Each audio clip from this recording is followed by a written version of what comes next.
আসসালামু আলাইকুম ওয়া রাহমাতুল্লাহ।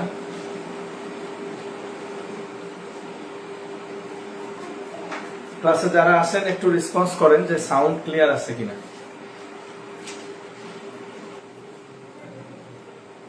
একটু রেসপন্স করলে সুবিধা হয় যে আপনারা শুনতে পারতেছেন কিনা। আর আমরা দুঃখিত যে আজকেও হিডেন গ্রুপে ক্লাস না হয়ে আজকেও রুহানিজ অ্যাকাউন্টিং পেজে ক্লাস হচ্ছে।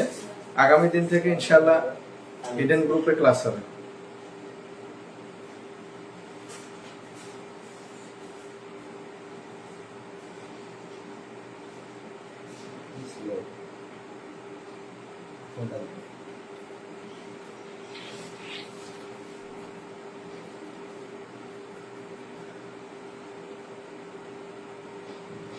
গতদিন দেখেন যে গ্রুপে একটা পিডিএফ দেয়া ছিল, ওই পিডিএফটা ডাউনলোড করে প্রিন্ট দেবেন অথবা ডাউনলোড করে সামনে রাখেন।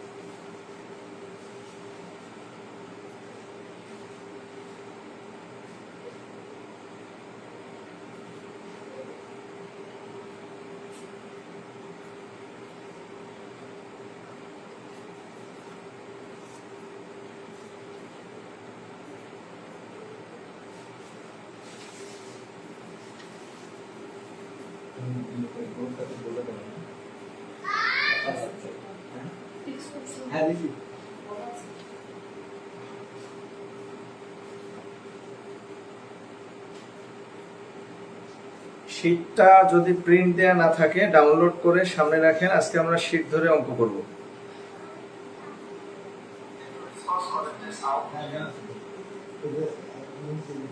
Ishan Kabir Emon, nice T shirt, thank you Ishan Kabir ইমন।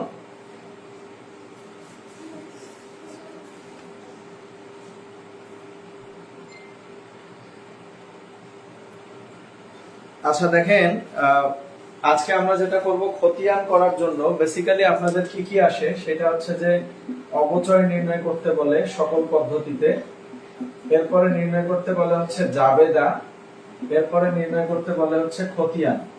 তো আপনারা জাবেদা না পারলে বা জাবেদা জানা না থাকলে খতিয়ান নির্ণয় করতে পারবেন না। তো আজকে আমরা যেটা শিখবো সেটা হচ্ছে জাবেদা এবং খতিয়ান নির্ণয় করা। খতিয়ান কিসের কিসের আসে? খতিয়ান আসে অবচয় হিসাবে, খতিয়ান আসে হচ্ছে অবচয় সঞ্চিতি হিসাবে, এবং খতিয়ান আসে হচ্ছে যন্ত্রপাতি হিসাবে। এই তিনটা হিসাব সাধারণত খতিয়ান আসে, অবচয়, অবচয় সঞ্চিতি এবং হচ্ছে যন্ত্রপাতি। তো খতিয়ান করার আগে আমরা আজকে জাবেদাটা শিখবো। তো জাবেদা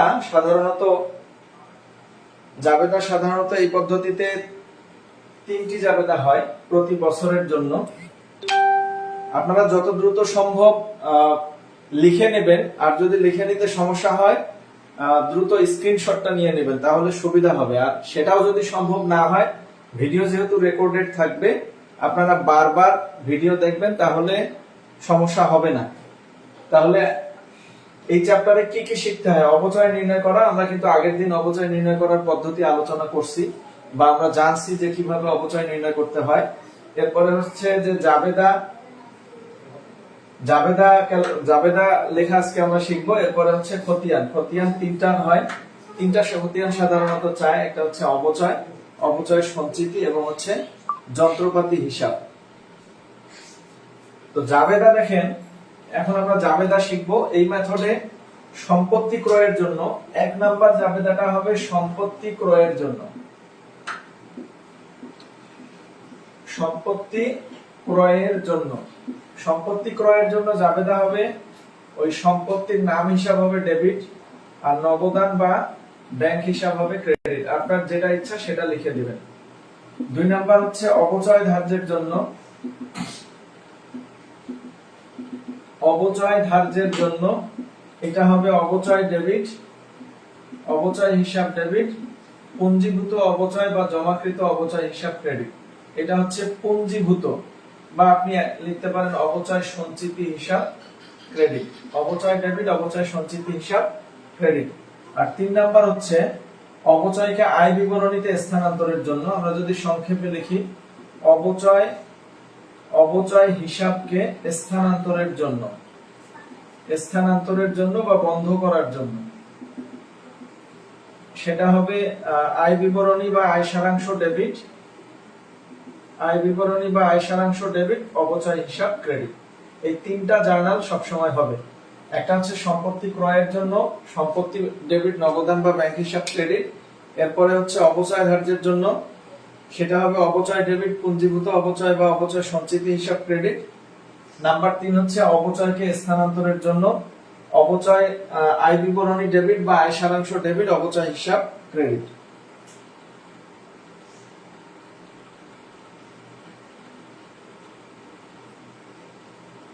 আবার বলছি, সম্পত্তি হিসাব ডেবিট নগদান বা ব্যাংক হিসাব ক্রেডিট, অপচয় ধার্যের জন্য হবে অপচয় ডেবিট অপচয় সঞ্চিতি ক্রেডিট, আর অপচয়কে স্থানান্তরের জন্য হবে আয় বিবরণী ডেবিট বা এটাকে আমরা আয় সারাংশও বলতে পারবো, একই কথা, আয় সারাংশ ডেবিট, আর অপচয় হিসাব হবে ক্রেডিট। দেখেন এই যে অপচয় ডেবিট ছিল, এই অপচয় হিসাব এখানে ক্রেডিট হবে। প্রশ্ন হচ্ছে যে জাবেদাটা কতবার হবে বা কিভাবে হবে। ধরেন অঙ্ক 1 বছরের করতে বললো, 1 বছর, তাহলে প্রথম বছর যদি সম্পত্তি কেনা হয়, সম্পত্তি ক্রয়ের জন্য হবে প্রথম জাবেদা, আর এই জাবেদা দুটা প্রতি বছরই হবে, এই দুইটা জাবেদা প্রতি বছরই হবে। তার মানে প্রথম বছর জাবেদা হবে 3টা। এখন ধরেন প্রথম বছর এবং দ্বিতীয় বছরের জাবেদা করতে বসে, তাহলে দেখেন এই যে সম্পত্তিটা প্রথম বছর কেনার কারণে এই সম্পত্তিটা কিন্তু অটোমেটিক্যালি দ্বিতীয় বছরেও আছে, যার কারণে দ্বিতীয় বছর সম্পত্তি ক্রয়ের জন্য আর জাবেদা হবে না, কিন্তু অপচয় এবং অপচয় স্থানান্তরের জাবেদা হবে। তাহলে প্রথম বছর সম্পত্তি ক্রয়ের জন্য হবে, অপচয়ের জন্য হবে এবং অপচয় স্থানান্তরের জন্য হবে, আর দ্বিতীয় বছর হবে অপচয় এবং অপচয় স্থানান্তরের জন্য। দ্যাট মিন্স প্রথম বছর জাবেদা হবে 3টি, দ্বিতীয় বছর জাবেদা হবে 2টি। যদি নতুন কোনো সম্পদ ক্রয় করা না হয় তাহলে দ্বিতীয় বছর জাবেদা হবে কিন্তু 2টি। আবার ধরেন তৃতীয় বছরের জাবেদা করতে বলছে 3 বছরের, তাহলে তৃতীয় বছরেও কিন্তু দেখেন এই সম্পত্তিটা অটোমেটিক্যালি তৃতীয় বছরে বহাল থাকবে। তো যেহেতু এটার জার্নাল একবার দেয়া হয়ে গেছে, সুতরাং তৃতীয় বছরে কিন্তু আর সম্পত্তি ক্রয়ের জন্য জাবেদা হবে না, তার মানে এখানেও হবে 2টি জাবেদা। অনুরূপভাবে চতুর্থ বছর যদি বলে, তাহলে চতুর্থ বছরেও কিন্তু জাবেদা হবে 2টি। কোন 2টি জাবেদা হবে? একটা হবে অপচয় ধার্যের আর একটা হচ্ছে অপচয় স্থানান্তরের জন্য। তার মানে কি, যে যত বছরের অঙ্ক করতে বলুক না কেন, অপচয় ধার্য এবং অপচয় স্থানান্তরের জাবেদা প্রতি বছরই হবে, কিন্তু সম্পত্তি ক্রয়ের জাবেদা হবে যত বছরের অঙ্ক তত বছরে যতবার কেনা হবে।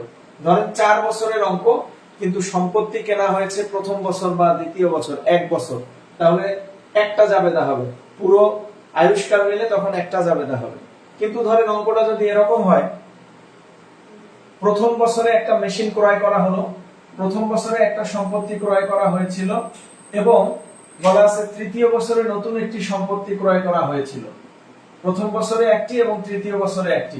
তাহলে দেখেন প্রথম বছর জাবেদা হবে অপচয় এবং অপচয় ধার্যের, আর একটা জাবেদা হবে সম্পত্তি ক্রয়ের, তার মানে 3টা জাবেদা হবে। এখানে হবে একটা ক্রয়ের আর অপচয় এবং অপচয় সঞ্চিতির 2টা, তার মানে 3টা। দ্বিতীয় বছর হবে এই 2টা জাবেদা। তৃতীয় বছর গিয়ে যেহেতু নতুন করে একটা সম্পত্তি ক্রয় করা হলো, তৃতীয় বছর হবে ক্রয়ের জন্য একটি, অপচয়ের জন্য 2টি, তার মানে মোট কয়টা হবে? তখন হবে 3টা। চতুর্থ বছর হবে 2টি জাবেদা।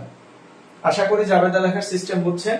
এই জাবেদা দুটো অলওয়েজ সেম জাবেদা থাকবে, এই অপচয় এবং অপচয় সঞ্চিতি, আর এখানে হবে আয় বিবরণী বা আয় সারাংশ ডেবিট অপচয় ক্রেডিট। প্রতি বছরে এই জাবেদাই হবে, আর সম্পত্তি যে বছর ক্রয় করা হবে সেই বছরের জন্য জাবেদা হবে, অন্য কোনো বছরের জন্য জাবেদা হবে না।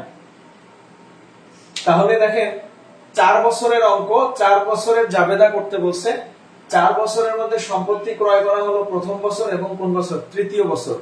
আর জাবেদা করতে বলছে 4 বছরের। সবথেকে সহজ পদ্ধতি হলো জাবেদা কিভাবে কাউন্ট করবেন। 4 বছরে হবে 4 দুগুণ 8টা, প্রথম বছরে কেনা হলো একটা, একবার কেনার জন্য একটা 9টা, তৃতীয় বছর একবার কেনার জন্য একটা, তার মানে এই 4 বছরে মোট জাবেদা হবে কিন্তু 10টা। তাহলে এইটা হবে 2 বার আর এইটা হবে 8 বার, তাহলে এই হচ্ছে মোট 10টা জাবেদা। তাহলে আমরা আরেকটা একটু নিজেরাই বের করার চেষ্টা করি। মনে করেন 5 বছরের অঙ্ক না 10 বছরের অঙ্ক, আপনাকে জাবেদা করতে বলছে 5 বছরের। তাহলে 10 বছরের অঙ্ক জাবেদা কয় বছরের করতে বললো? 5 বছরের। সম্পত্তি কেনা হয়েছে দ্বিতীয় বছর। আচ্ছা ধরেন প্রথম বছর একটা কেনা হলো, তৃতীয় বছর আর একটা কেনা হলো চতুর্থ বছর। তাহলে মোট জাবেদা কয়টি হবে? একটু চিন্তা করেন, মোট জাবেদা কয়টি হবে?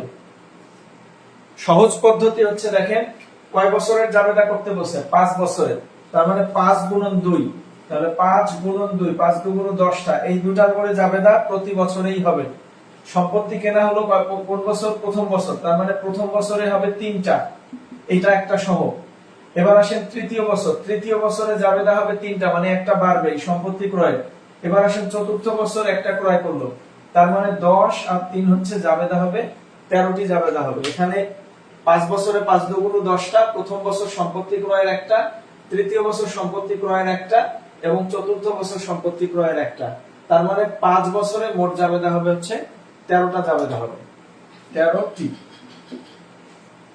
আশা করি বুঝতে পারছেন সবাই যে জাবেদা আমরা কিভাবে লিখবো এবং কিভাবে দ্রুত ক্যালকুলেশন করব যে কয়টি জাবেদা হবে মোট। তাহলে মোট জাবেদা হবে 13টি।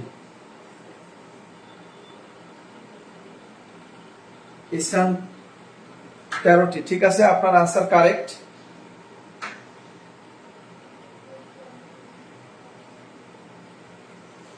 একদম কারেক্ট আনসার। আচ্ছা আরেকবার বলেন দেখি, মনে করেন অঙ্ক হচ্ছে 20 বছরের, জাবেদা করতে বলছে 3 বছর, এখানে সম্পত্তি ক্রয় করা হয়েছে প্রথম বছর, তাহলে জাবেদা কয়টি হবে? অঙ্ক হচ্ছে আয়ুষ্কাল 20 বছর, করতে বলছে 3 বছর, আর প্রথম বছরে সম্পত্তি ক্রয় করা হয়েছে, তাহলে জাবেদা কয়টা হবে বলেন?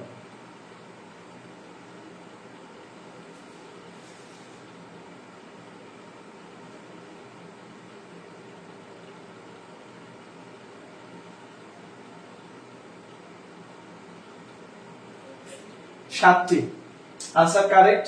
3 গুণন 2, 3 দুগুণ হবে 6টা, আর প্রথম বছর একটা কেনার জন্য জাবেদা হবে একটা, 6 আর একটা 6 আর 1 হবে 7টি জাবেদা। তো এই জাবেদা দুটো কমন প্রতি বছরই হবে। তাহলে আমরা, আপনাদের কাছে তো পিডিএফ দেয়া আছে, পিডিএফ এ শীটের আপনারা 4 নাম্বার অঙ্কটা দেখবেন, শীটের 4 নাম্বার অঙ্ক।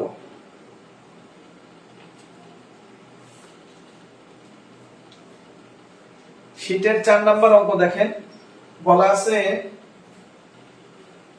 2004 সালের 1 জানুয়ারি তারিখে অনামিকা ট্রেডার্স 50,000 টাকার মেশিন ক্রয় করে, 6 সালের 1 জুলাই তারিখে 10,000 টাকা ব্যয়ে আরো একটি মেশিন ক্রয় করে, অবচয়ের হার হচ্ছে 10%। বলছে 4 বছরের জন্য মেশিনারি হিসাব প্রস্তুত করো। আপনাকে কিন্তু জাবেদা দিতে বলে নাই। মেশিনারি হিসাব মানে সম্পত্তির খতিয়ান হিসাব প্রস্তুত করতে বলছে, কিন্তু জাবেদা না জানা থাকলে কিন্তু আমরা খতিয়ান নির্ণয় করতে পারবো না। তো এই জন্য আমাদের ফার্স্ট কাজ হচ্ছে অঙ্ক যখন প্রথম দিকে প্র্যাকটিস করব, জাবেদা দিয়ে প্র্যাকটিস করা 5-7টা অঙ্ক অন্তত। তারপরে যখন দখল চলে আসবে তখন জাবেদা ছাড়া করব, যদি জাবেদা না চায়। এখানে 2টা পদ্ধতি বলছে, স্থির কিস্তি এবং ক্রমহ্রাসমান জের। আমরা আগে স্থির কিস্তি করব। প্রথমে অবচয় নির্ণয় করব। কয় বছরের কাজ অঙ্ক করতে বলছে? দেখেন 4 বছরের। তাহলে আমরা প্রথম বছরের অবচয় আগে নির্ণয় করি। প্রথম মেশিনের অবচয়, দেখেন মেশিনটার দাম হচ্ছে কত? 50,000, অবচয়ের হার 10%, তাহলে 50,000 এর কত পার্সেন্ট হবে? 10%, সমান হবে 5,000 টাকা। এটা প্রথম মেশিনের অবচয়। এবার আসেন এখানে লিখতে পারেন প্রথম মেশিনের বার্ষিক অবচয়। এবার আসেন দ্বিতীয়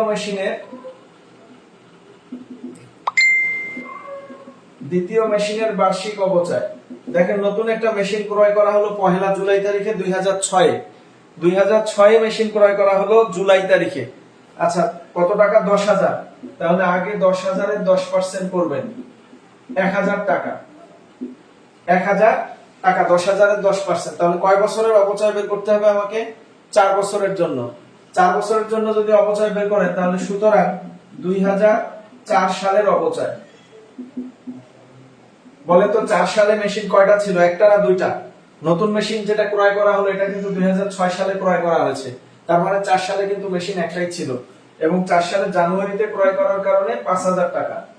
তারপরে 2005 সালের অবচয় 5,000 টাকাই হবে। এবার একটু চিন্তা করেন 2006 সালের অবচয় কি হবে। পূর্বের মেশিনের 5,000 আর নতুন মেশিনটা দেখেন বলা আছে 6 এর কিন্তু জুলাইতে ক্রয় করা হলো, তাহলে July, August, September, October, November, December, কয় মাসের অবচয় লাগবে? 6 মাস। 12 মাসে যদি 1000 হয়, 6 মাসে কত হবে? 500 টাকা। ব্র্যাকেটে বলে দিতে পারেন 6 মাস, তার মানে 5,500 টাকা। আর হচ্ছে 2007 সালের অবচয়, দেখেন পূর্বের মেশিনের 5,000, বাট নতুন যেটা মেশিন কেনা হলো 6 সালের জুলাইতে, 6 সালের জুলাইতে আমরা তাহলে ব্যবহার করছি কয় মাস? 6 মাস। বাট 7 সালে গিয়ে কিন্তু আমরা এই মেশিনটা ব্যবহার করছি কয় মাস? 12 মাস। এই মেশিনটাও আমরা 7 সালে ব্যবহার করছি 12 মাস, এই মেশিনটাও ব্যবহার করছি 12 মাস। কিন্তু 6 সালে এই মেশিনটা ছিল 12 মাসের জন্য, বাট এই মেশিনটা 6 সালে ছিল কয় মাসের জন্য? 6 মাসের জন্য। দেখেন বলা আছে 6 সালের 1 জুলাই তারিখে, তার মানে 6 সালে কিন্তু মেশিনটা ব্যবহার করছে হচ্ছে 6 মাস। এই জন্য 6 সালে পূর্বের মেশিনের 12 মাসের এবং পরবর্তী মেশিনের হচ্ছে 6 মাসের, আর 7 সালে পূর্বের মেশিনের 12 মাসের এবং পরবর্তী মেশিনের হচ্ছে 12 মাসের, তার মানে 6,000 টাকা। এটা হচ্ছে অবচয় ক্যালকুলেশন। এটা না করলেও হতো, কারণ এই অঙ্কে আমাকে কিন্তু মেশিন হিসাবে খতিয়ান প্রস্তুত করতে বলছে, অবচয়ের না। আমি যেটা চাচ্ছি আপনাকে আজকে পুরো খতিয়ান শেখাই দেব, সেটা হচ্ছে অবচয়ের খতিয়ান, অবচয় সঞ্চিতির খতিয়ান, অবচয় সঞ্চিতির খতিয়ান এবং হচ্ছে মেশিন হিসাবের খতিয়ান, মানে সম্পত্তি হিসাবের খতিয়ান, যার কারণে আমি অবচয়টা নির্ণয় করে নিলাম। আজকে আমি পুরো অঙ্কটা শেখাই দেব স্থির কিস্তি পদ্ধতিতে। আর সরলরৈখিক জের এবং বাকি পদ্ধতিগুলোর অবচয় তো নির্ণয় করা আমরা গতদিন শিখে আসছি, তো সুতরাং ওই জাবেদা কিন্তু সেম হবে, শুধু টাকার মধ্যে ভিন্নতা আসবে। এবার আসেন জাবেদা ক্যালকুলেশন করি। কয় বছরের করতে বলছে? 4 বছরের, তার মানে 4 দুগুণ 8টা। সম্পত্তি ক্রয় করা হলো 2 বার, সম্পত্তি ক্রয় করা হলো 2 বার, তাহলে 8 এবং 2, তাহলে মোট জাবেদা হবে 4 বছরে 10টা।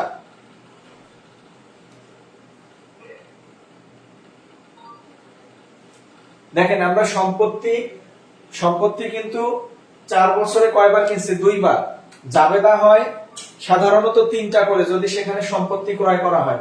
দেখেন প্রথম বছরে আমরা সম্পত্তি কেনার জন্য একটা দেব, অবচয়ের 2টা। দ্বিতীয় বছরে, অর্থাৎ এটা হচ্ছে কত সাল? 2004 সাল, এটা 2005, সম্পত্তি আমরা কিনি নাই, অবচয়ের 2টা। 2006 সালে সম্পত্তি কেনা হলো, অবচয়ের 2টা, এবং 7 সালে সম্পত্তি কেনা হয় নাই, অবচয়ের 2টা। দেখেন সম্পত্তি কেনার জন্য 2টা আর অবচয়ের জন্য হচ্ছে 8টা, তার মানে মোট জাবেদা হবে কয়টা? 10টা জাবেদা হবে।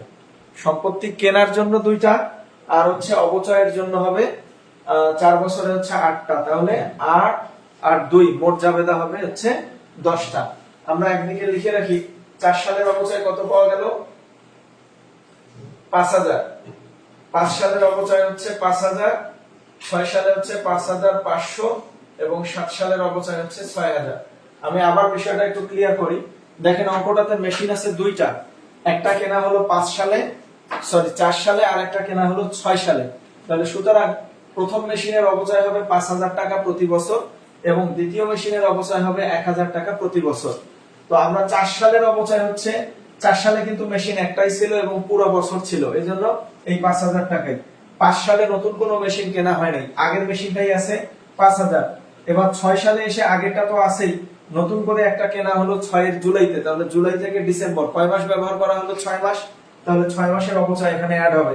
আবার আসেন 7 সাল, 7 সালে কিন্তু পূর্বের মেশিন ছিলই, নতুন করে মেশিন আসছে একটা 10,000 টাকা, সেটা আসছে 6 এর জুলাইতে, তার মানে 6 সালে ছিল 6 এর জুলাই থেকে ডিসেম্বর, বা 7 সালে কিন্তু ছিল 7 এর জানুয়ারি থেকে ডিসেম্বর, যার কারণে 6 সালে গেছে 500, 7 সালে কিন্তু 1,000 টাকাই আসবে, 6,000 টাকা।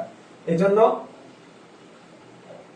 প্রথম বছর হবে 5,000, পরের বছর 5,000, পরের বছর 5,500 এবং পরের বছর হবে 6,000। আপনারা দ্রুত স্ক্রিনশটটা নিয়ে নেন।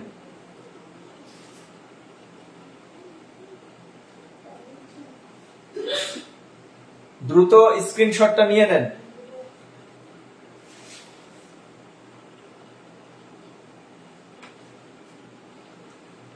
আচ্ছা আচ্ছা 10টা জাবেদা কেন হবে এই বিষয়টা ক্লিয়ার কিনা? যদি ক্লিয়ার না হয় বলেন, আমি আবার আলোচনা করে দিচ্ছি।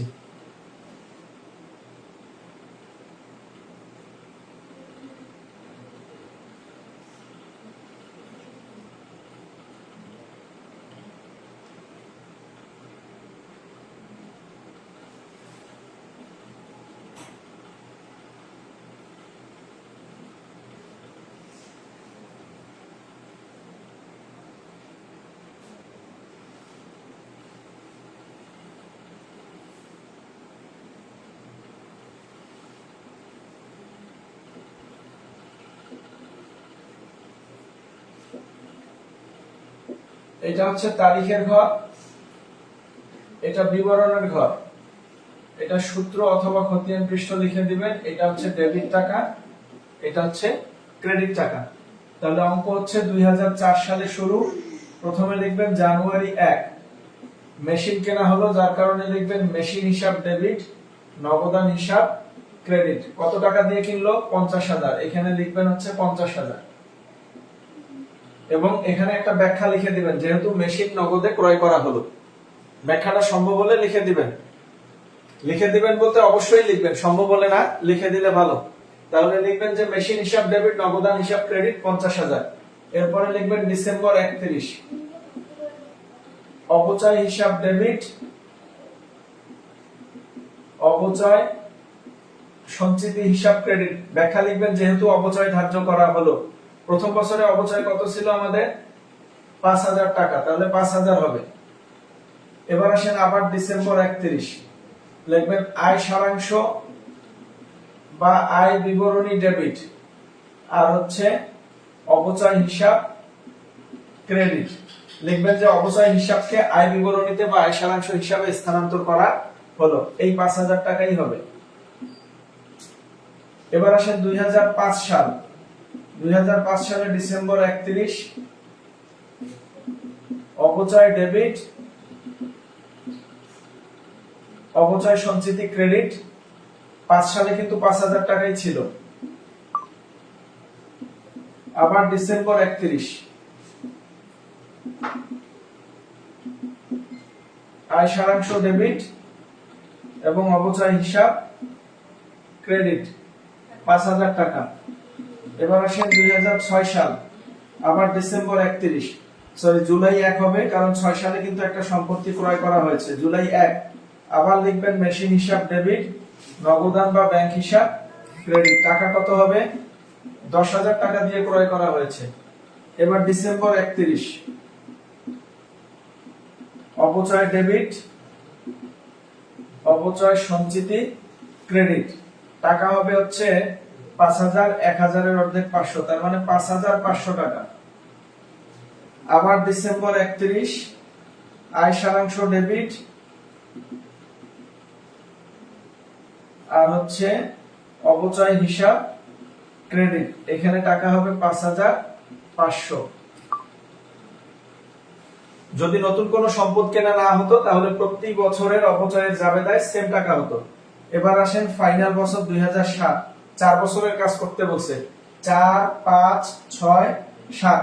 7 সালে কয়টা জার্নাল হবে? 2টা। ডিসেম্বর 31 প্রথমে হবে অপচয় ডেবিট আর হবে অপচয় সঞ্চিতি ক্রেডিট। আবার ডিসেম্বর 31, আয় সারাংশ ডেবিট, আয় সারাংশ ডেবিট এবং অপচয় হিসাব হবে ক্রেডিট। এখানে কিন্তু হবে 5,000 এবং 1,000, দ্যাট মিন্স 6,000 টাকা। এখানে হবে 6,000। কিভাবে 6,000 আসলো? প্রথম মেশিনের 5,000 এবং পরবর্তী মেশিনের 1,000। এখানে 5,500 আসলো, প্রথম মেশিনের 5,000, পরের মেশিনের 500। এখানে 5,000 আসছে প্রথম মেশিনের 5,000, এখানে 5,000 আসছে প্রথম মেশিনের 5,000। আশা করি জাবেদা ক্যালকুলেশন করা ক্লিয়ার এবং টাকা বসানো ক্লিয়ার। দেখেন আমি আবার বলছি যে এখানে অঙ্কটা হচ্ছে করতে বসে 4 বছর, তার মধ্যে 2004 সালে একটি সম্পত্তি ক্রয় করা হয়েছে 50,000 টাকা দিয়ে। 5 সাল, 6 সাল এবং 7 সাল এবং 6 সালে একটি মেশিন ক্রয় করা হয়েছে 10,000। তাহলে দেখেন 4 সালে কেনার জন্য একটা, অপচয়ের দুইটা, তিনটা জাবেদা। 5 সালে হবে অপচয়ের দুইটা, 6 সালে কেনার জন্য একটা, অপচয়ের জন্য দুইটা, মানে অপচয় এবং অপচয়কে স্থানান্তরের জন্য দুইটা। 7 সালে, তাহলে 6 সালে কিন্তু কয়টা পাওয়া গেল? তিনটা, কেনার জন্য একটা, অপচয় এবং অপচয়কে স্থানান্তরের জন্য দুইটা, তিনটা। বাট 7 সালে কিন্তু দুইটা, অপচয় এবং অপচয়কে স্থানান্তরের জন্য।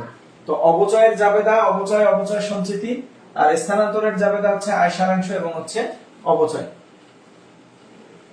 এটা কিন্তু 5,000 টাকা হবে, 5,000, এটা 5,000, এটা 50,000, এটা 5,000, এটা 5,000, এটা 10,000, 5,500, 5,500, 6,000, 6,000। তারিখ কিন্তু এটা হবে জুলাই 1 আর এটা হবে জানুয়ারি 1। আর অপচয় এবং অপচয় স্থানান্তর অলওয়েজ হয় বছরের শেষ দিন। অপচয় এবং অপচয় স্থানান্তর সব সময় হয় বছরের শেষ দিন।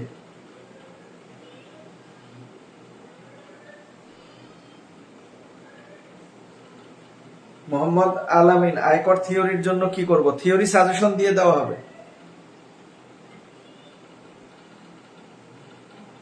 থিওরি সাজেশন দেয়া হবে। আর বাজারে অনেক বই পাওয়া যায়, আপনি চাইলে বই কিনে নিতে পারেন। দিগদর্শনের পাওয়া যায়, ব্যতিক্রমের পাওয়া যায়, মিলেনিয়াম পাবলিকেশনস এর পাওয়া যায়, আরো কিছু পাওয়া যায়। আপনি খুঁজে যে কোনো একটা বই কিনে ফেললেই হবে। 18তম নিবন্ধন বললেই লাইব্রেরিতে গেলেই আপনি পাবেন। সাবজেক্ট মেনশন করে দিবেন, আপনার সাবজেক্ট।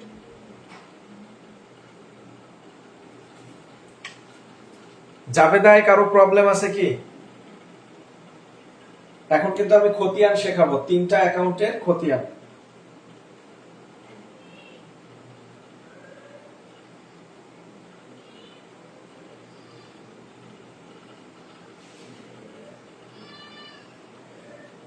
সমস্যা না থাকলে একটু কমেন্টে ওকে লিখে দেন। সমস্যা না থাকলে একটু ওকে লিখে দেন কমেন্টে।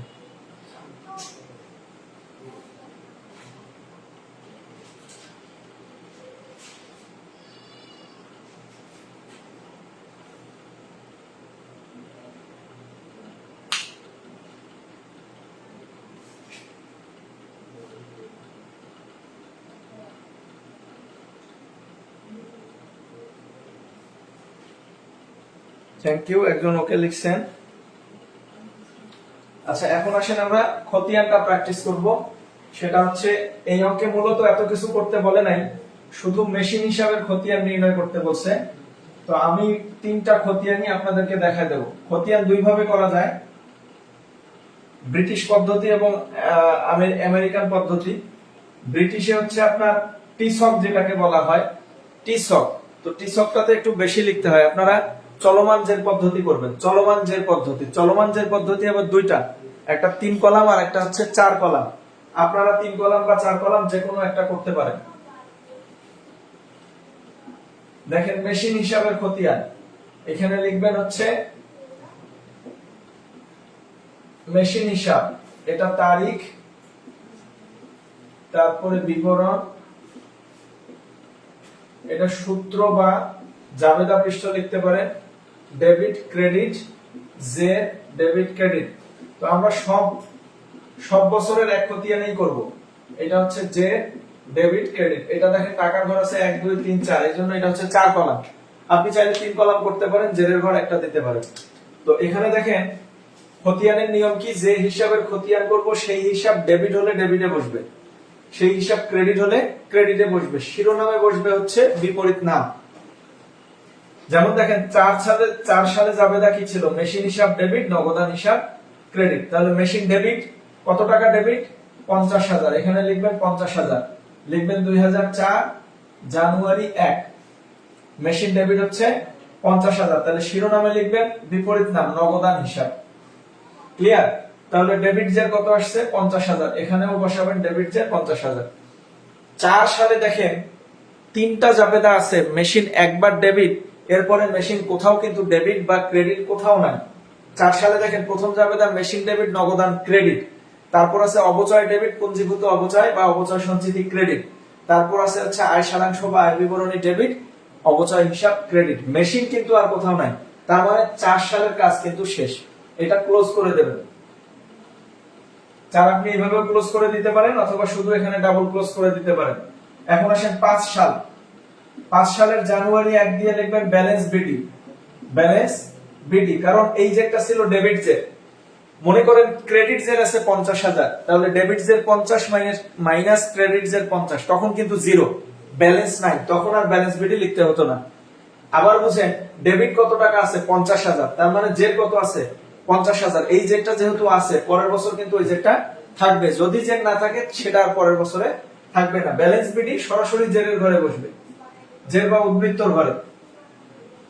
5 সালে দেখেন দুইটা জাবেদা ছিল, অবচয়, অবচয় সঞ্চিতি, মেশিনের কোনো কিছু নাই, সুতরাং আসবে না। এবং 2 নাম্বার জাবেদা ছিল দেখেন আয় সারাংশ ডেবিট, অবচয় হিসাব ক্রেডিট, তো সুতরাং এখানে মেশিনের কিছু নাই, তার মানে 5 সাল শেষ, অথবা আপনি ডাবল ক্লোজ এইভাবে দিয়ে দিতে পারেন। এবার আসেন 2006 জানুয়ারি 1, আবার দিবেন ব্যালেন্স বিডি, তাহলে এখানে হচ্ছে 50,000। এবার আসেন 2006 সালে কিন্তু 3টা জাবেদা আছে, ভালো করে লক্ষ্য করেন কয়টা জাবেদা আছে, 3টা। প্রথম জাবেদাটা হচ্ছে জুলাই 1, মেশিন ডেবিট নগদান ক্রেডিট, তাহলে জুলাই 1 এখানে লিখবেন নগদান, কয় টাকা ছিল, ডেবিট হচ্ছে 10,000, তাহলে মেশিন ডেবিট 10,000, মেশিন ডেবিট 10,000, শিরোনাম ছিল নগদান, এই উল্টা শিরোনাম নগদান, এই জন্য নগদান, তাহলে 50,000 আর 10,000 কত হচ্ছে আমাদের, এখানে হবে 60,000 টাকা। তাহলে 6 সালে দেখেন মেশিন নামে আর কোনো কিছু নাই, কার খতিয়ান করতেছি আমরা, মেশিন, সুতরাং জাবেদায় আপনি খুঁজবেন মেশিন কোথায় আছে, মেশিন নাই তো এখানে কোনো ট্রিটমেন্ট নাই, আর মেশিন থাকলে এখানে ট্রিটমেন্ট হবে। এবার আসেন 2007 সাল জানুয়ারি 1, ব্যালেন্স বিডি। অনেকে চিন্তা করতে পারেন মেশিনটা যেহেতু জুলাইতে ক্রয় করা হয়েছে এখানে 5,000 হবে কিনা, না, আপনি যখনই ক্রয় করেন মেশিন কিন্তু 10,000 টাকা মূল্যেরই ক্রয় করছেন, এবং আপনি যদি ডিসেম্বরেও কিনতেন তাও কত টাকা দিয়ে কিনছেন, 10,000। ইফেক্ট করবে কোথায়, অবচয় ক্যালকুলেশনে। সাপোজ আপনি ডিসেম্বরের 1 তারিখে মেশিনটা ক্রয় করছেন, অবচয় হবে 1 মাসের, নভেম্বরের 1 তারিখে ক্রয় করছেন, অবচয় হবে 2 মাসের, বাট মেশিনের টাকাটা কিন্তু পুরোটাই হবে। তাহলে ব্যালেন্স বিডি সরাসরি ব্যালেন্সের ঘরে যাবে কত টাকা, 60,000 টাকা, তার মানে 7 সালে দেখেন মেশিন নামে আর কোনো কিছু নাই, শেষ। এখন একটা জিনিস লক্ষ্য করেন, করতে বলছে কয় বছরে, 4 বছরে, 1 2 3 4, 1 2 3 4 বছর। এখন আপনারা চিন্তা করেন এই ব্যালেন্সটা আছে নাকি ক্লোজ হয়ে গেছে, এই ব্যালেন্সটা কিন্তু ক্লোজ হয় নাই, কারণ আমাদের কোথাও এখানে ক্রেডিট কিন্তু 60,000 টাকা নাই, মেশিন নামে ক্রেডিট কোনো জাবেদায় নাই, সুতরাং এই ব্যালেন্সটা কিন্তু আমাদের এখন পর্যন্ত আছে। জাস্ট পরবর্তী সালে গিয়ে আপনি এটাকে ওপেন করে রাখবেন, এটা হচ্ছে ব্যালেন্স বিডি, এই 60,000 টাকা, এটাকে আর আপনি ক্লোজ করবেন না। আর যদি এই মার্জিনটা দিতে না চান সমস্যা নাই, জাস্ট এখানে আপনি ক্লোজ করে দিবেন, এখানেও ক্লোজ করে দিবেন, এটা আপনাদের ব্যাপার, ক্লোজ করে দিবেন। ঠিক একইভাবে এই জায়গায় এসে ক্লোজ করে দিবেন, এই 50 আর 10 হচ্ছে 60,000 টাকা। পরের সালে এসে ব্যালেন্স বিডি দিয়ে দিলেন, ক্লোজ করে দিবেন। দেখেন 1 বছর 2 বছর 3 বছর 4 বছর, কিন্তু পরের সালেরটা আর ক্লোজ করবেন না, কারণ হচ্ছে ক্রেডিট কোনো কিছু নাই এবং কারবারটা বন্ধ হয়ে গেছে কিনা এরকম কোনো নির্দেশনা নাই, সুতরাং এই ব্যালেন্সটা কিন্তু আমাদের থেকে গেছে, কারবারেই আছে, সুতরাং এই ব্যালেন্সটা পরের বছর ট্রান্সফার করে রাখবেন। তো এই হচ্ছে মেশিন হিসাব, এবং প্রত্যেকটা অঙ্কের মেশিন হিসাব তাই হবে। আর যদি নতুন কোনো মেশিন না ক্রয় করে তাহলে এই অংশটা হবে না, অর্থাৎ মেশিন যদি নতুন কোনো সম্পদ ক্রয় করা হয় যে বছরে ক্রয় করবে আপনারা ইনক্লুড করে দেবেন, আর যদি না থাকে বারবার একই কাজ হবে। আশা করি মেশিন হিসাব ক্লিয়ার।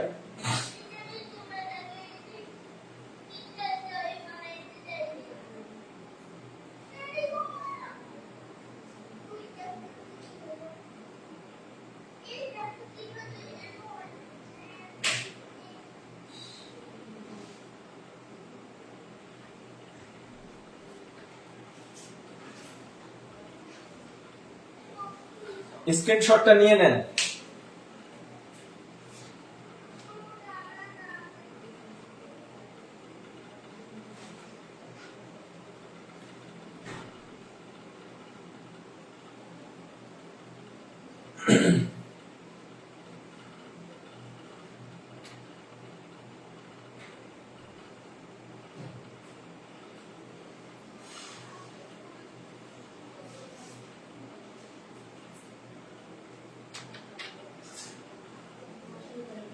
এবার আমরা শিখব অপচয় হিসাব। অপচয় হিসাব একদম সহজ। আপনারা লিখবেন অপচয় হিসাব, এটা হচ্ছে 2004 সাল। দেখেন ডিসেম্বর 31-এ ছিল অপচয় ডেবিট, অপচয় সঞ্চিতি। অপচয় সঞ্চিতি, অপচয় ডেবিট ছিল 5000, তাহলে এখানে যাবে হচ্ছে 5000 ডেবিট যে। আবার দেখেন ডিসেম্বর 31 অপচয় ক্রেডিট আছে আয় সারাংশ। অপচয় ক্রেডিট আছে 5000। দেখেন 5000 থেকে 5000 যদি আমরা বাদ দেই, এটা ডেবিট জের, এটা ক্রেডিট জের, তার মানে এটা জিরো, এখানে আর কোনো ব্যালেন্স নাই। এখন আসেন 2005 সাল ডিসেম্বর 31, আবার লিখবেন অপচয় সঞ্চিতি 5000 টাকা ছিল, এখানে লিখবেন ডিসেম্বর 31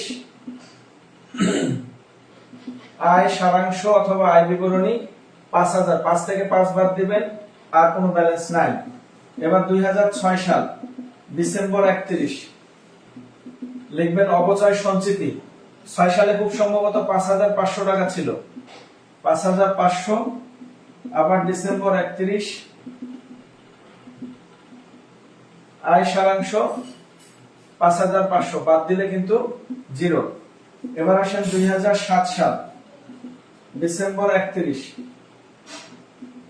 অপচয় সঞ্চিতি মেবি 6000 টাকা ছিল, এখানে যাবে 6000, আবার ডিসেম্বর 31 এখানে হবে আয় সারাংশ 6000 টাকা, তাহলে 6000 থেকে 6000 বাদ দিলে নেই।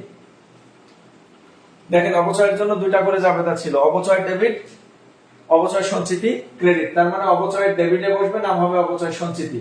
আর দ্বিতীয় জাবেদা ছিল হচ্ছে আয় সারাংশ ডেবিট, অপচয় ক্রেডিট, তাহলে অপচয়ের ক্রেডিটে যাবে, নাম হবে আয় সারাংশ।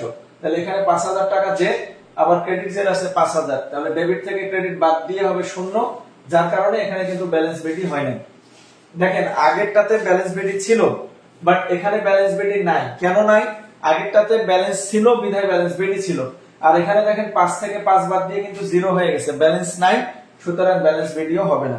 এবং এই চ্যাপ্টারের যত অপচয়ের খতিয়ান করবেন প্রত্যেকটাই সেম।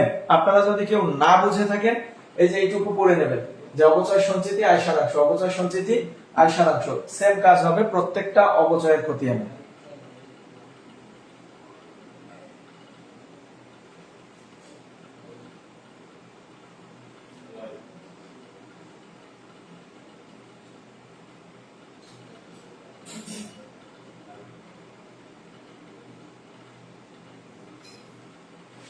স্ক্রিনশটটা নিয়ে নিন দ্রুত। এখন আমরা করব অপচয় সঞ্চিতির খতিয়ান।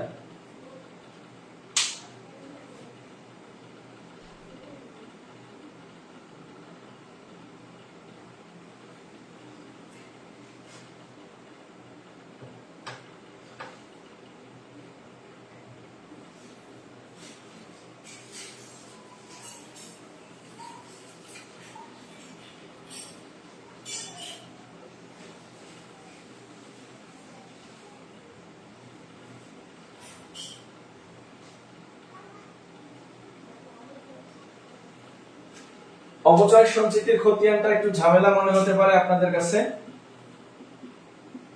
দেখেন অপচয় সঞ্চিতির খতিয়ানে আসেন 2004 সাল। প্রথমে দেখেন অপচয় সঞ্চিতি, অপচয় ডেবিট, অপচয় সঞ্চিতি ক্রেডিট, অপচয় সঞ্চিতি, অপচয় ডেবিট, অপচয় সঞ্চিতি ক্রেডিট 5000, তাহলে এখানে দেবেন আপনারা 5000, তারিখ দিবেন ডিসেম্বর 31, শিরোনামে দেবেন হচ্ছে অপচয়, কারণ জাবেদা কি অপচয় ডেবিট, অপচয় সঞ্চিতি ক্রেডিট, এই 5000 এখানে নিয়ে যাবেন। দেখেন 4 সালে কিন্তু অপচয় সঞ্চিতি আর কোথাও নাই, ডেবিট বা ক্রেডিট নামে নাই, সুতরাং এই ব্যালেন্সটা কিন্তু আমাদের রয়ে গেছে, ব্যালেন্সটা কিন্তু আছে। তাহলে 2005 সালে গিয়ে যেটা হবে, প্রথমে জানুয়ারি 1 ব্যালেন্স বিডি, ব্যালেন্স বিডি তে হচ্ছে ব্রট ডাউন, তাহলে ব্যালেন্স বিডি সরাসরি ক্রেডিট ঘরে যাবে 5000। আবার 2005 এ দেখেন ডিসেম্বর 31 এ অপচয় ডেবিট, অপচয় সঞ্চিতি ক্রেডিট, তার মানে অপচয়, এই অপচয় সঞ্চিতি ক্রেডিট 5, তাহলে 5 আর 5 কত হচ্ছে 10000। এবার আসেন 2006 সাল জানুয়ারি 1 লিখবেন ব্যালেন্স বিডি, এই 10000 টাকা এবং ডিসেম্বর 31-এ ছিল অবচয় ডেবিট, অবচয় সঞ্চিতি ক্রেডিট। কত টাকা ছিল? 2006 সালে মেবি 5500 টাকা ছিল। 5500, 10 আর 5 হচ্ছে 15500। এবার আসেন 2007 সাল জানুয়ারি 1, ব্যালেন্স বিডি, ব্যালেন্স ব্রট ডাউন, এটা হবে 15500। এবং এখানে ছিল ডিসেম্বর 31-এ অবচয় ডেবিট, অবচয় সঞ্চিতি ক্রেডিট, খুব সম্ভবত 6000। 15 আর 6 হচ্ছে 21500। দেখেন এই ব্যালেন্সটা কিন্তু ক্লোজ হয় নাই, এইজন্য 2008 সাল শুরু করে জানুয়ারি 1 লিখে ব্যালেন্স বিডি দেবেন, ব্যালেন্স বিডি দিয়ে লিখবেন হচ্ছে 21500। লক্ষ্য করেন প্রথম বছর ছিল 5000, পরের বছর 5000, পরের বছর 5500, পরের বছর 6000। তার মানে অবচয় সঞ্চিতি হবে 5000। অবচয়ের সমষ্টিকে বলা হয় অবচয় সঞ্চিতি। প্রতি বছরের অবচয়ের সমষ্টি করে নেবেন 5000, 5 আর 5 হচ্ছে 10000, 10 5 15500, 15 আর 6 হচ্ছে 21500। এটা হচ্ছে অবচয় সঞ্চিতি। তো দেখেন আমাদের প্রথম বছর আছে 5000, পরের বছর 5 এবং 5 হচ্ছে 10000, 10 এবং 5 15500 আর 6 21500। ফাইনাল বছরে গিয়ে যেহেতু ক্লোজ হয় নাই, ঠিক তার পরের বছরে ব্যালেন্স বিডি লিখে 21500 টাকা লিখে রাখবেন। এই হচ্ছে অবচয় সঞ্চিতির খতিয়ান। তুলনামূলকভাবে মেশিন বা সম্পত্তি এবং অবচয়ের থেকে অবচয় সঞ্চিতির খতিয়ানটা একটু ঝামেলা।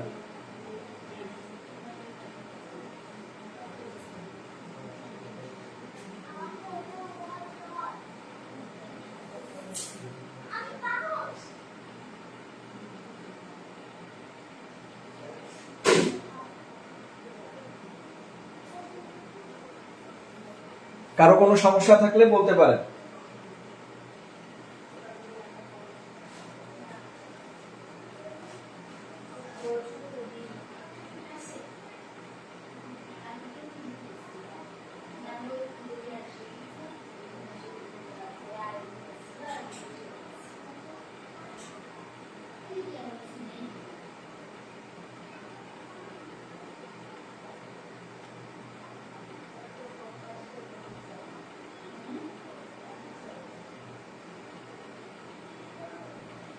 তাহলে আমরা যেটা শিখলাম আজকে, সরলরৈখিক বা স্থির কিস্তি পদ্ধতিতে অবচয় নির্ণয় করা, জাবেদা নির্ণয় করা, জাবেদা থেকে খতিয়ান নির্ণয় করা, তিনটা খতিয়ান নির্ণয় করা শিখছি। এই তিনটাই পরীক্ষায় আসে: অবচয়, মেশিন, সম্পত্তির হিসাব, অবচয় হিসাব এবং অবচয় সঞ্চিতি হিসাব।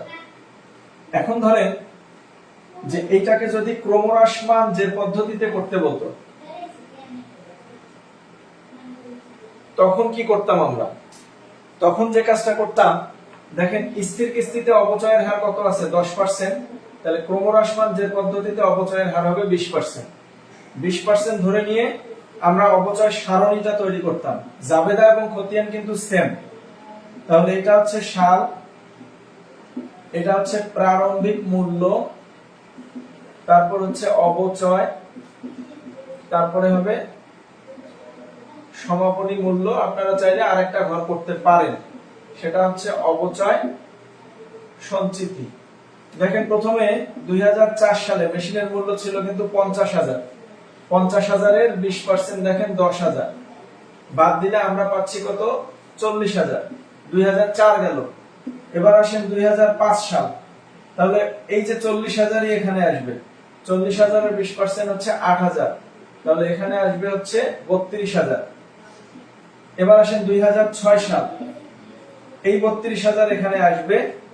32000-এর 20% 6400 হবে। এবং 2006-এ কিন্তু জুলাই মাসে আরেকটা মেশিন 10000 দিয়ে ক্রয় করা হলো।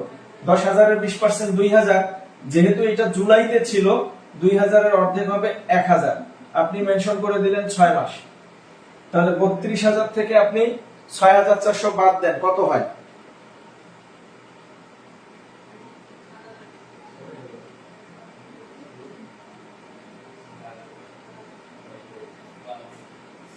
বত্রিশ হাজার থেকে 6400 বাদ দেন, এটা হয় 25600। 25600 আর 10,000 থেকে 1,000 বাদ দেন 9,000। এই জায়গাটা আবার বলছি, এই 32,000 এখানে আসছে। আর নতুন করে মেশিন কেনা হলো কিন্তু 6 জুলাইতে 10,000 টাকা, তাহলে সেই 10,000 এখানে অ্যাড হবে। বাট 6 সালে কবে কিনছেন? জুলাইতে। তাহলে অপচয় হবে কয় মাসে? July, August, September, October, November, December, 6 মাস। তাহলে 10,000 এর 20% হয় 2,000 এর অর্ধেক হবে 1,000। তাহলে 10 থেকে 1 বাদ দিলে 9,000। তাহলে মোট অপচয় কত হচ্ছে এই সালে? 7,400। আর এটা হবে কত? 42,000। আর এটা হবে 34,600, অর্থাৎ 25,600 যোগ হবে হচ্ছে আপনার 9,000, মোট হবে 34,600। এবার 2007 সালে এসে 34,600 এটার হবে 20%, তাহলে 6,920। তাহলে 34,600 মাইনাস হবে 6,920, তাহলে 27,680। এটা হচ্ছে আপনার অপচয় সারণী। আগের মতোই প্রথম মেশিনের জাবেদা দেবেন 50,000, অপচয় দেবেন 10,000 10,000, এটা 4 সালে। 5 সালে গিয়ে হবে অপচয়ের জাবেদা দুইটা 8,000 8,000। 6 সালে গিয়ে মেশিন কেনার জন্য হবে 10,000, অপচয়ের হবে 7,400, আর স্থানান্তরের হবে 7,400। 7 সালে গিয়ে অপচয় হবে 6,920 এবং স্থানান্তরের জন্য হবে 6,920। আশা করি বুঝছেন। অপচয় সঞ্চিতি এই যে এই 10,000 হবে এখানে, পরের বছর হবে এই 10,000 এর সাথে এই 8,000 যোগ করবেন, 10 8 হবে 18,000। এখানে 18,000 এর সাথে এই 7,400 যোগ করবেন, 18 আর 7 হবে 25,400। এরপরে 25,400 এর সাথে 6,920 যোগ করবেন, 25,400 যোগ 6,920, টোটাল হয় 32,320। ক্লিয়ার? তাহলে আগের মতোই জাবেদা সব ঠিক থাকবে। আপনি আগের পদ্ধতিতে আপনারা জাবেদা কয়টা করলেন? 10টা। এখানেও 10টা। প্রথমটা 50,000 আর অপচয়ের দুইটা হবে 10,000, অপচয় এবং স্থানান্তর। 5 সালে গিয়ে হবে দুইটা, অপচয়ের 8,000, স্থানান্তরের 8,000। 6 সালে গিয়ে জাবেদা হবে তিনটা, সম্পত্তি কেনার জন্য একটা 10,000, অপচয়ের জন্য 7,400 এবং স্থানান্তরের জন্য হবে 7,400। আর ফাইনালি 7 সালে গিয়ে হবে দুইটা জাবেদা, অপচয়ের জন্য 6,920 এবং স্থানান্তরের জন্য 6,920। জাবেদা সেম, খতিয়ান সেম, শুধুমাত্র অপচয়ের টাকাগুলোতে ভিন্নতা আসবে। আগের পদ্ধতির সাথে অপচয়ের টাকা না মেলার সম্ভাবনাই বেশি। আশা করি বুঝছেন। তো এই অধ্যায় থেকে আপনাদের মূলত যা আসে সেটা হচ্ছে জাবেদা এবং খতিয়ান নির্ণয় করা, অপচয় ক্যালকুলেশন করা, জাবেদা এবং খতিয়ান নির্ণয় করা। অপচয় ক্যালকুলেশন করতে পারলে জাবেদা এবং খতিয়ান পারবেন। এই অধ্যায় থেকে আরেকটা অঙ্ক আসে একটু কঠিন, সেটা হচ্ছে যদি নতুন আগের কোনো সম্পত্তি বিক্রি করা হয়। আমরা কিন্তু গত দুইটা ক্লাসে দুই ধরনের অঙ্ক শিখে গেছি। একটা হচ্ছে যদি নতুন কোনো সম্পদ কেনা না হয়, শুধুমাত্র পূর্বের সম্পত্তি থাকে বা একটা সম্পদ কেনা হয়। আর এখানে হচ্ছে অন্য বছরগুলোতে নতুন সম্পদ কেনা হলো, দুইটা নিয়ম। আরেকটা নিয়ম আছে যদি সম্পত্তি বিক্রয় করা হয়। আগামী ক্লাসে ইনশাল্লাহ আমরা সম্পত্তি বিক্রয়ের অঙ্ক শিখব। আর আগামী ক্লাস থেকে এই ক্লাসগুলো ওপেন হবে না, হিডেন গ্রুপে হবে। যারা এখনো ভর্তি হন নাই ভর্তি হয়ে যাবেন ইনশাল্লাহ, এবং হিডেন গ্রুপের লিংক আপনাদেরকে জানানো হবে। Best of luck.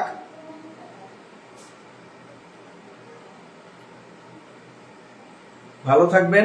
আসসালামু আলাইকুম ওয়া রাহমাতুল্লাহ। আর ক্লাস সম্পর্কে কোনো মন্তব্য থাকলে কমেন্ট করে জানাবেন। ক্লাস কেমন হলো, ভালো হলেও জানাবেন, খারাপ হলেও জানাবেন। আল্লাহ হাফেজ।